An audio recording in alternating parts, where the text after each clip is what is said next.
आप धन को शेयर मार्केट से कई गुना बढ़ाने के लिए हमारे वीडियो देखें और चैनल को सब्सक्राइब करें, वीडियो को लाइक करें और अपने दोस्तों और रिश्तेदारों के साथ शेयर करें।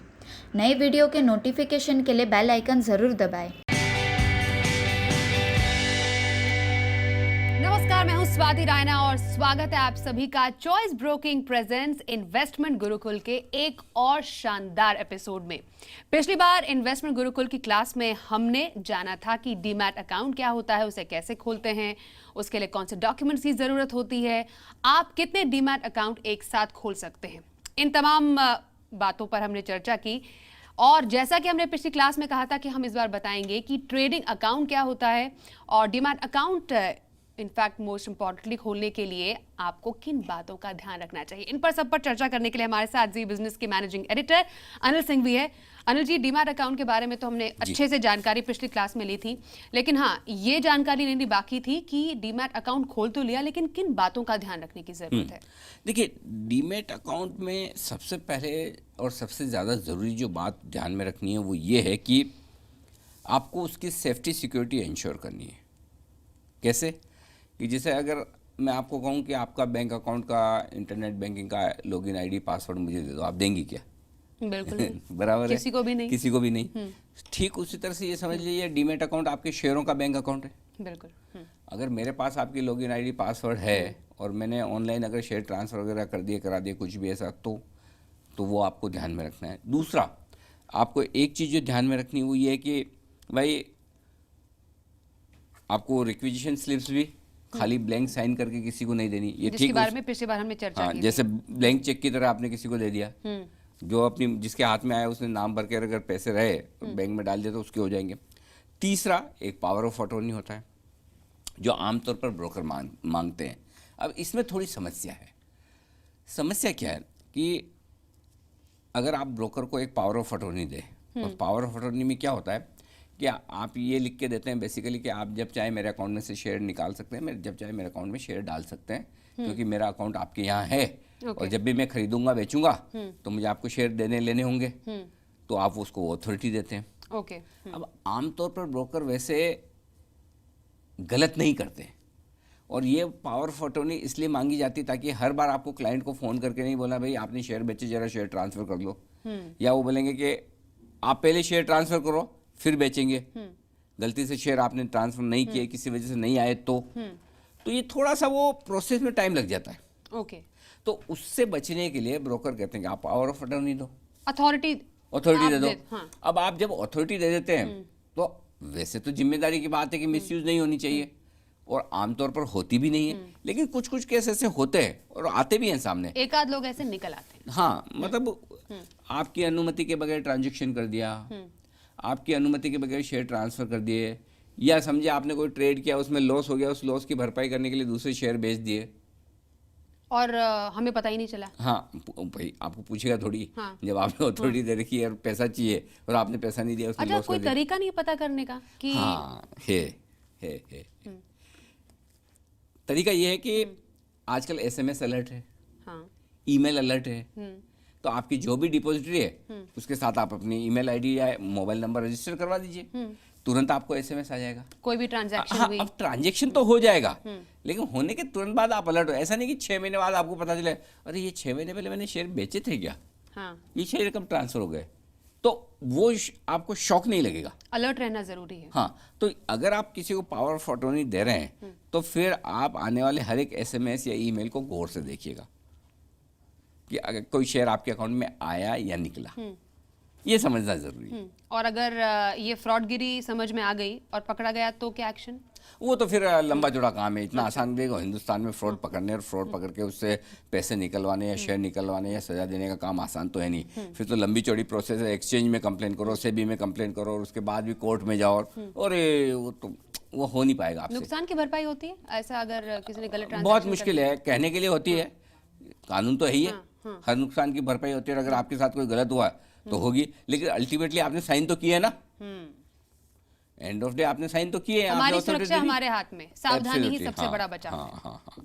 तो या तो आप पावर ऑफ अटॉर्नी ना दें, और दें तो आप निगरानी पूरी रखें कि हर एक ट्रांजैक्शन आपकी नज़र में होना चाहिए, आपके एसएमएस और ईमेल अलर्ट पे आपका ध्यान रहना चाहिए। तो इसलिए हम कहते हैं कि भाई आप ना दें, लेकिन कई बार क्या होता है, नियम है मत दें, लेकिन ब्रोकर कहेगा मैं तो आपका अकाउंट ही नहीं खोलूंगा जी। अगर आप नहीं देंगे तो मैं क्या, मेरा यही काम है आपको हमेशा फ़ोन करके पूछता रहूं। जबरदस्ती तो नहीं कर सकता ना कोई? नहीं, जबरदस्ती बिल्कुल नहीं, जबरदस्ती कि नहीं आपको देना ही देना हाँ, पड़ेगा। अगर आपको अनकंफर्टेबल है और किसी ब्रोकर के कामकाज से आपको थोड़ा सा डाउट हो तो मत दीजिए, या दूसरे ब्रोकर के अकाउंट खुलवा लीजिए, या फिर थोड़े इंस्टीट्यूशनल बढ़िया वाले ब्रोकर रख लीजिए जिन पे आपको भरोसा। तो डिपेंड करता है, बट ये सावधानी रखना जरूरी है। ओके, तो ये तो रही बात डीमैट अकाउंट की। ट्रेडिंग अकाउंट के बारे में अब जरा क्लास में चर्चा शुरू करते हैं अनिल जी। ट्रेडिंग अकाउंट क्या होता है? तो देखिए, सबसे पहले आपने बैंक अकाउंट समझा। हाँ, बैंक अकाउंट वो रुपयों के लेन देन का अकाउंट है। फिर आपने डीमैट अकाउंट समझा, जो शेयर आ रहे हैं जा रहे हैं आपके अकाउंट में, उनका लेन देन का अकाउंट है। और तीसरा है ट्रेडिंग अकाउंट। ये भी शेयरों के लेन देन का अकाउंट, लेकिन शेयरों की खरीदारी और बिकवाली का अकाउंट है। खरीद और इसमें शेयर खरीदे और बेचे जाते हैं। डीमैट अकाउंट और शेयर ट्रेडिंग अकाउंट में एक फर्क है। डीमैट अकाउंट में शेयर आते हैं और जाते हैं, ट्रेडिंग अकाउंट में शेयर खरीदे जाते हैं और बेचे जाते हैं। बेचे जाते हैं। ठीक कैसे? बैंक अकाउंट में क्या होता है, पैसे आते हैं और जाते हैं। हाँ, आप वहाँ पैसे कमा रहे हैं, नुकसान कर रहे हैं, ऐसा नहीं है। आपने कहीं न कहीं कुछ कमाया है, कुछ भी है, तो वो पैसे आ रहे जा रहे हैं। डीमैट अकाउंट और बैंक अकाउंट शेयर और पैसे आने जाने वाला अकाउंट है। लेकिन ट्रेडिंग अकाउंट जो है वो शेयर खरीदने और बेचने वाला account कमाई और खर्चा। हाँ, मतलब आप शेयर खरीद रहे हैं तो आपको ट्रेडिंग अकाउंट का इस्तेमाल करना पड़ेगा। ओके, शेयर बेच रहे हैं तो आपको ट्रेडिंग अकाउंट होना जरूरी है। देखिए, शेयर मार्केट में बिना ट्रेडिंग अकाउंट आप शेयर खरीद या बेच सकते ही नहीं है। क्लियर है? बिल्कुल। ये होना ही चाहिए तो ही आप शेयर खरीद बेच पाएंगे। तो ट्रेडिंग अकाउंट खुलता कैसे है?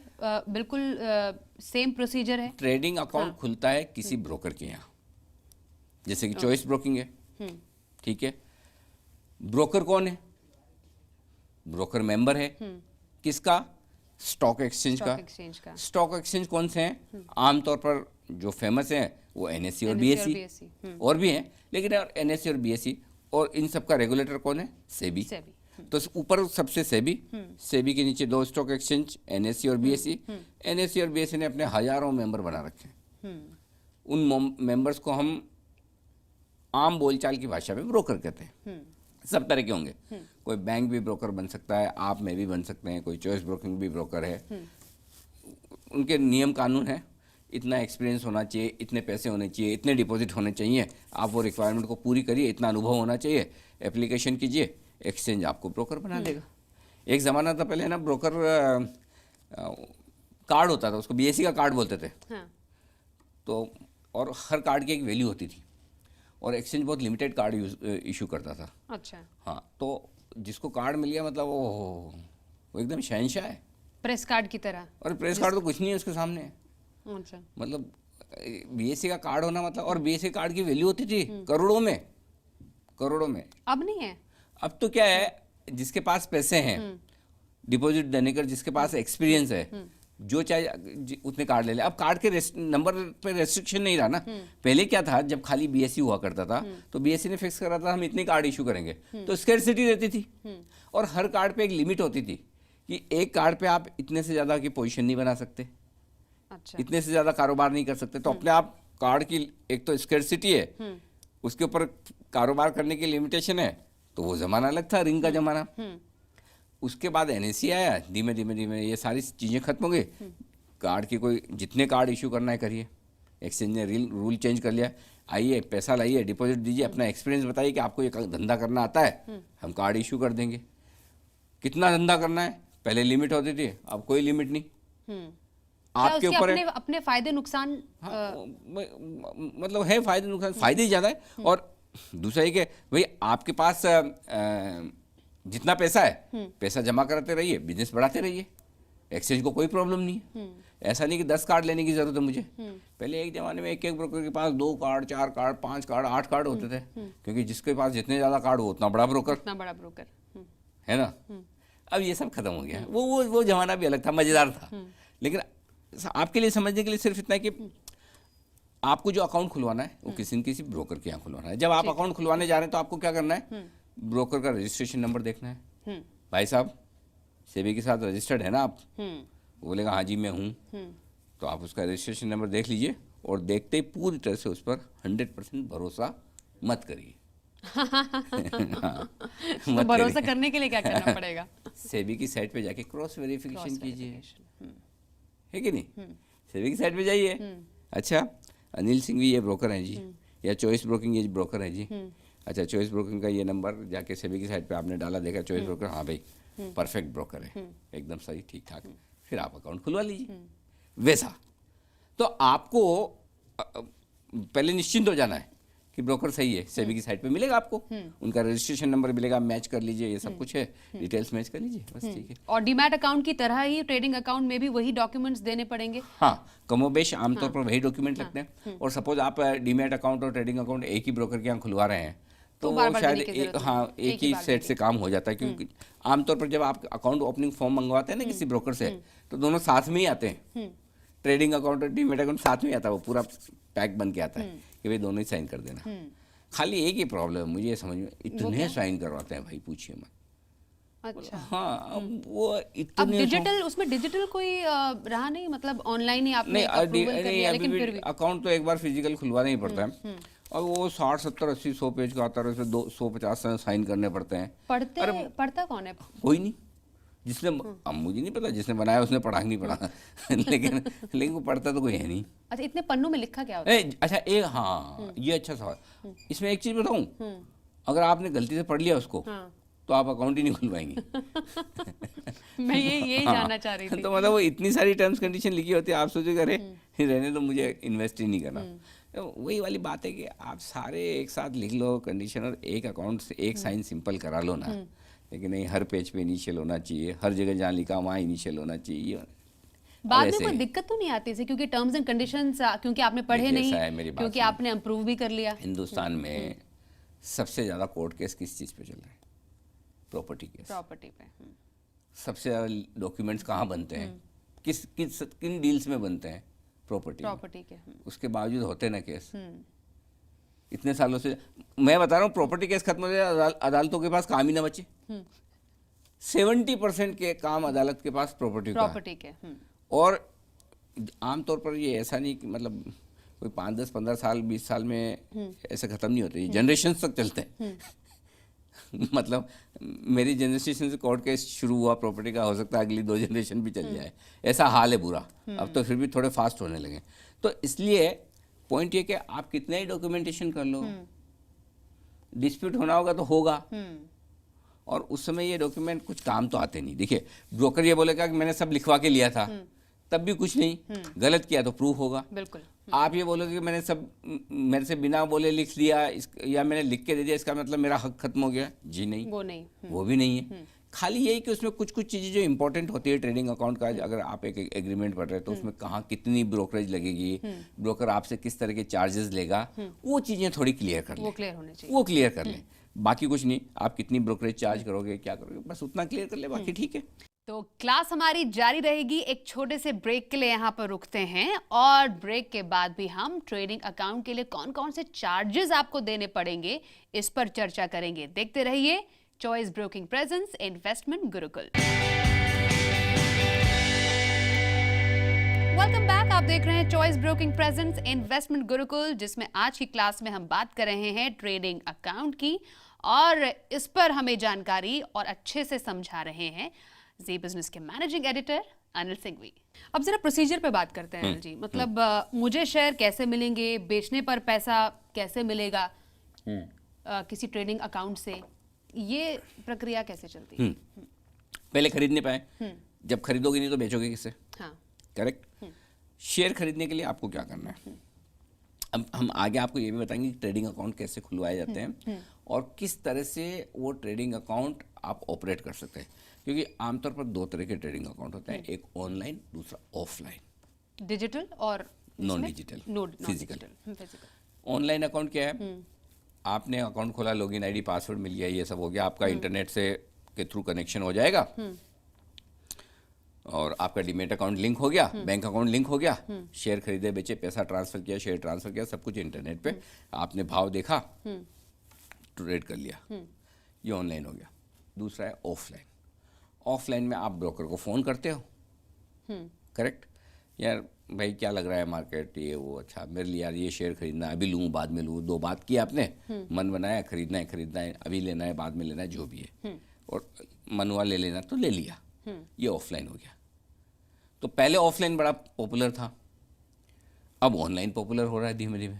कन्वीनियंट है, फ़ोन करने की जरूरत नहीं, फ़ोन किया लगा कि नहीं लगा, कुछ है कि नहीं है, सर ये एकदम आराम से फुर्सत में, कोई दिक्कत नहीं, चुटकियों में काम हो जाता है। जब तक फ़ोन लगे तब तक तो ट्रेड हो जाता है। तो ऑनलाइन बड़ा पॉपुलर हो रहा है। तो ऑनलाइन और ऑफलाइन 2 तरह के ट्रेडिंग अकाउंट आप खोल सकते हैं। अब शेयर खरीदे कैसे जाते हैं? ऑनलाइन तो आपको पता है, और ऑफलाइन आपको फ़ोन करके खरीदना है। जब शेयर खरीदना है तो आपको पैसा देना पड़ेगा, तभी मिलेंगे शेयर, करेक्ट? बिल्कुल। तो नेक्स्ट स्टेज जो आती है उसको सेटलमेंट कहते हैं, सेटलमेंट ऑफ ट्रेड। ट्रेड क्या होता है? जो आपने शेयर खरीदा। अच्छा, ट्रेड के पहले एक टर्म और समझना जरूरी है, और वो है ऑर्डर। हाँ, वो कोर्ट वाला ऑर्डर। हाँ, वही उसी तरह का। उसमें सिंगल है, उसमें कोर्ट में डबल ऑर्डर होता है, इसमें सिंगल है। मतलब आपको ऑर्डर प्लेस करना है। अच्छा। सपोज रिलायंस का भाव चल रहा है 1000 रुपये, 1000 रुपये में बायर है, 1001 रुपये में सेलर है। सेम प्राइस पे तो होगा नहीं ना, सेम प्राइस पे होगा तो ट्रेड ही हो जाएगा। हाँ। बायर सेलर सेम प्राइस पे मिल गए तो ऑर्डर पेंडिंग ही क्यों रहेगा? आपको शेयर खरीदना है, आपके पास 2 विकल्प है। एक तो जिस प्राइस में मिल रहा है आपने ले लिया, कि भाई चलिए 1001 में, 1002 में मिल रहा है, ले लीजिए मेरे 100 शेयर, 50 शेयर, जो भी मिल रहे हैं। दूसरा है नहीं महंगा है, अभी नहीं लूँगा, मैं तो थोड़ा नीचे आने दो, 980 में शेयर मेरा ऑर्डर डाल दो। तो 980 में आपने ऑर्डर पंच कर दिया। अच्छा। 980 भाव आ गया तो आपको आ जाएगा शेयर, नहीं आया तो का ठीक है, ऑर्डर पेंडिंग है। ओके। अब आप जब चाहें इस ऑर्डर को कैंसिल कर सकते हैं, मॉडिफाई कर सकते हैं। इसमें भी ऑर्डर में भी बड़े अलग अलग तरह की चीज़ें हैं। ऑर्डर आप पूरे दिन भर के लिए रख सकते हैं, टाइम जो उसका टाइम होराइजन है। हाँ, एक तो होता है ऑर्डर खाली उस पर्टिकुलर सेशन के लिए होता है। पर्टिकुलर सेशन कैसे है? जैसे प्री ओपनिंग सेशन हुआ 9 बजे से लेकर 9 बजे के 15 मिनट, तो अगर वो उस टाइम में ऑर्डर आपका मैच नहीं हुआ, ऑर्डर कैंसिल, खत्म। अच्छा। या 9:15 से 3:30 तक, ठीक है। दूसरा ऑर्डर होता है ऑर्डर फॉर द डे, तो उस दिन तक के लिए, चाहे वो 9 से 3:30 तक या पोस्ट क्लोजिंग तक भी वैलिड होता है। With in 24 hours? नहीं, उसी दिन 24 आवर आगे नहीं, 24 आवर, हाँ, उसी दिन, खाली उसी दिन। उसी दिन। दूसरा ऑर्डर होता है good till days. Good till days? हाँ, कि इतने दिन के लिए, 2 दिन, 3 दिन, 1 दिन, 5 दिन, 7 दिन के लिए ये ऑर्डर पड़ा रहे सिस्टम में। जब तक अगर ये ऑर्डर या तो प्राइस आ जाए तो ऑर्डर एग्जीक्यूट हो जाएगा, वो भाव नहीं आया तो ऑर्डर पड़ा है सिस्टम में, और उतने दिन के बाद अपने आप कैंसिल हो जाएगा। एक ऑर्डर होता है मार्केट ऑर्डर। जैसे आपने मार्केट ऑर्डर डाला, आपको शेयर खरीदना है या बेचना है, जो भी प्राइस पे सामने बायर है सेलर होगा, कितना भी ऊपर या नीचे हो, आपका ऑर्डर एग्जीक्यूट हो जाएगा। अच्छा। एक ऑर्डर होता है आईओसी, वो आईओसी शेयर की तरह नहीं, इमीडिएट और कैंसिल। अच्छा। ठीक है, जैसे आप ऑर्डर डालेंगे, अगर उस प्राइस की मैचिंग का कोई सामने ऑर्डर है तो वो मैच करके ऑर्डर हो जाएगा, नहीं तो तुरंत कैंसिल सिस्टम से बाहर, ऑर्डर पेंडिंग रहेगा। तो अलग अलग तरह के ऑर्डर, अरे मतलब इतना खूबसूरत सिस्टम है एक्सचेंजेस का ऑर्डर प्लेस करने का, आपको देखना चाहिए। प्लस ऑर्डर आप जितनी बार चाहें मॉडिफाई कर सकते हैं, जितनी बार भी, एन नंबर ऑफ टाइम्स। आपका मन आया, प्राइस मॉडिफाई किया, आपने 100 शेयर सोचा था, 100 से 99, 98, 97, 96, 1000 बार आपको मॉडिफाई करना हो, कोई रेस्ट्रिक्शन नहीं। अच्छा। प्राइस आपको मॉडिफाई करनी हो, कोई रेस्ट्रिक्शंस नहीं। ये 1001 पे लेना है कि 990 पे लेना है कि अचानक से 1005 पे लेना है। और टिक जो है वो 5 पैसे की होती है। अच्छा। मतलब हर 5 पैसे के फर्क में आप पैसे ऑर्डर डाल सकते हो। अगर आप 80,000 रुपये का MRF खरीद रहे हो तो भी हर 5-5 पैसे के डिफरेंस में डाल सकते हो, कि समझिए 80,000 रुपये 5 पैसे। और अगर आप 5 रुपये का सूद लोन खरीद रहे हो तो भी 5 पैसे की टिक है। अच्छा। हाँ, तो टिक 5 पैसे की है। 5 पैसे। हाँ, वो irrespective of price of stock, भाव कुछ भी हो, 5-5 पैसे की टिक पे आपको ऑर्डर डालना है, ऑर्डर मॉडिफाई कर सकते हैं। तो ये अभी तक ऑर्डर है, ओके। और आपका सिस्टम में पड़ा है। सिस्टम मतलब ट्रेडिंग सिस्टम। तो ये ब्रोकर के शुरुआत पास ऑर्डर से, शुरुआत ऑर्डर से हो गई। तो अब या तो आपका ऑर्डर शाम को खत्म हो जाएगा, या फिर ट्रेड हो जाएगा। और जैसे ही ऑर्डर आपका किसी दूसरे के साथ मैच हो गया, उसको कहते हैं ट्रेड, यानी कि सौदा हो गया। सौदा हो गया। हाँ, ठीक है। तो पहले ऑर्डर और सौदा समझ गए। अब ऑर्डर भी डाल दिया, सौदा भी हो गया। अब आपको शेयर कब मिलेगा या आपको पैसा कब मिलेगा। खरीदा है तो शेयर कब मिलेगा, पैसा बेचा तो पैसा कब मिलेगा, ये देखना है। तो इस प्रोसेस को समझना जरूरी है। शेयर कब मिलेगा, जब आप पैसा देंगे। खाली ट्रेड करने से शेयर नहीं मिलेगा, पैसा देना पड़ेगा। जैसे आप पैसा देंगे, ब्रोकर आपको शेयर देगा। पैसा कब मिलेगा, जब आप शेयर देंगे। आपने शेयर बेचा है, शेयर दे दो, पैसा मिल जाएगा। इस प्रोसेस को कहते हैं पे इन और पे आउट। पे इन और पे आउट। हाँ, ओके। PAYIN, पे इन। कई बार हम मजाक में कहते हैं कि जब गिरते हुए बाजार में पेन आए ना, मतलब उसमें वाई साइलेंट है, पेन ही है खाली।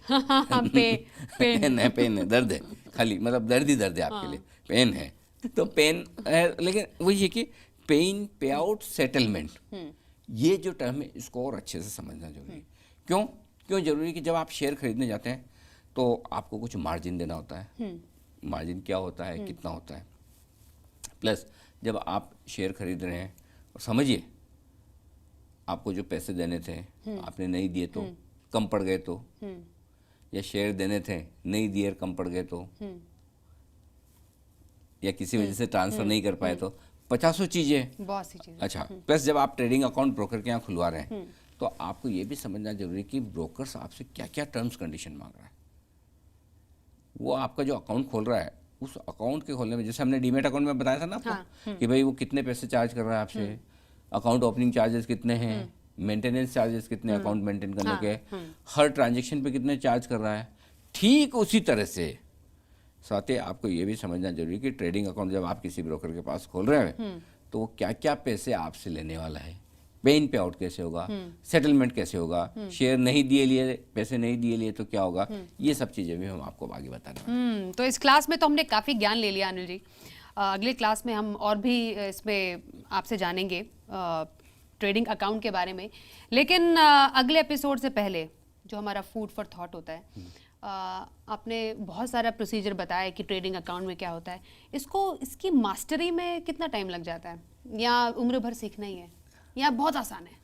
ज्यादा आपका एक्सपीरियंस क्या है? ज़्यादा ऐसा कोई बहुत बड़ा मुश्किल काम नहीं है। मेरे को मार्केट में 25 साल हो गए। 93 से मैं मार्केट देख रहा हूँ, 93 से। और हर साल मेरे को ऐसा लगता है कि मैं पिछले साल के मुकाबले में बड़ा इंटेलिजेंट हूँ इस बार। और इस बार मेरे को मार्केट समझ में आ गया। और मेरी हर साल मेरी धारणा बदलती रहती है कि मुझे लगता है कि पिछले साल के मुकाबले में इस साल इंटेलिजेंट हूँ।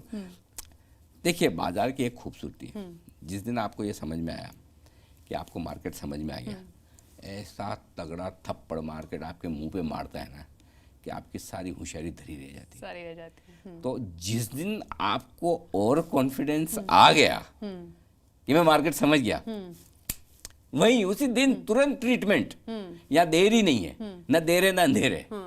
मार्केट आपको एकदम परफेक्ट लेसन देता है। जिंदगी में मार्केट से बड़ा कोई गुरु नहीं है। बिल्कुल सही बोला। मतलब मार्केट में कॉन्फिडेंस रखिए, लेकिन ओवर कॉन्फिडेंस मत रखिए। ये है आज का हमारा गुरु ज्ञान इन्वेस्टमेंट गुरुकुल की इस क्लास का। अगली बार आपसे फिर से मुलाकात होगी कुछ और मजेदार बातों के साथ। और Zee business managing editor Anil Singh भी हमारे साथ रहेंगे साथ। ट्रेडिंग अकाउंट की कुछ और बारीकियां इन्वेस्टमेंट गुरुकुल में अगली बार। देखते रहिए जी बिजनेस।